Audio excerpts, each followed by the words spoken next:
ভাবুন তো, শুধু পানির শক্তি ব্যবহার করেই যদি হাজার হাজার বাড়িতে বিদ্যুৎ পৌঁছে দেওয়া যায়। শুনতে অবিশ্বাস্য লাগলেও পৃথিবীর বড় বড় জলবিদ্যুৎ কেন্দ্র ঠিক এভাবেই কাজ করে।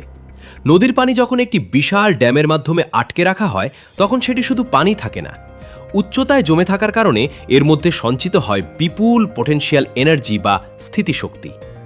বাইরে থেকে পানি শান্ত দেখালেও তার ভেতরে লুকিয়ে থাকে অসাধারণ শক্তি। আসল ঘটনা শুরু হয় যখন ড্যামের গেট বা বিশেষ ইনটেক খুলে দেওয়া হয়।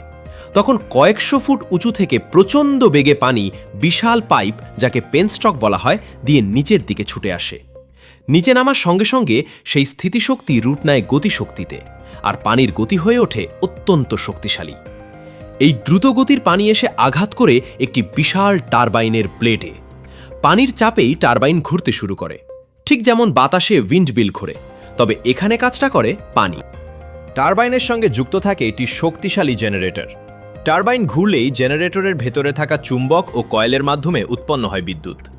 এরপর সেই বিদ্যুৎ ট্রান্সফরমারের সাহায্যে উচ্চ ভোল্টেজে রূপান্তরিত হয়ে শত শত কিলোমিটার দূরের শহর, কারখানা ও গ্রামের বিদ্যুৎ লাইনে পৌঁছে যায়।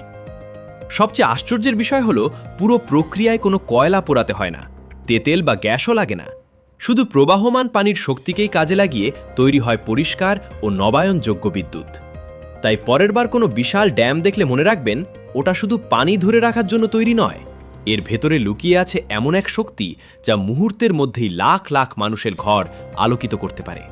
এটাই জলবিদ্যুতের অসাধারণ বিজ্ঞান, যেখানে প্রকৃতির শক্তিকেই মানুষের কল্যাণে কাজে লাগানো হয়।